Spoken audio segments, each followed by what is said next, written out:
Šobrīd mēs atrodamies Baltajā kāpā, Saukrastos.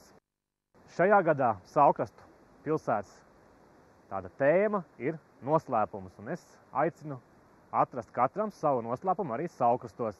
Šajā gadā, kā tāds jauns pārsteigums, Baltajā kāpā topa laulību vieta, jauns laukums, kurā varēs tad tie jaunie pāri, kas vēlās pie jūras saulāties, šo vietu arī izmantot.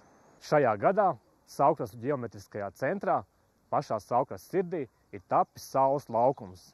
Un šogad šeit arī svinēsim savus pilsētas svētkus. Mūsu Saukrastas lepnums ir Saukrastas džeza pasākums, kas šogad svin jau sev 15 gadu jubileju. Un tam pa godu ir tapis šogad Saukrastos puķu saksofons.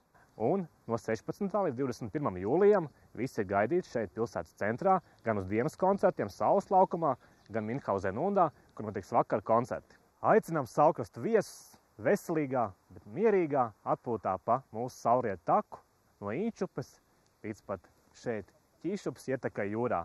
Pa ceļam jūs varēsiet gan nobaudīt garšīgas pusdienas mūsu kafejnīcās, apmeklēt Saukrastu lepnumu velosipēdu muzeju, mūsu Saules laukumu pilsētas centrā un pašās beigās atpūsties šajā jaukajā rotai laukumā pie Ķīšupes ietekas jūrā.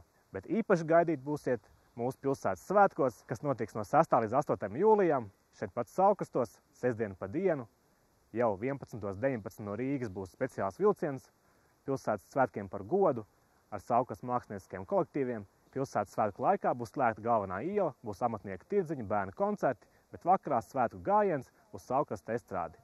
Gaidīsim jūs visus Saukrastos!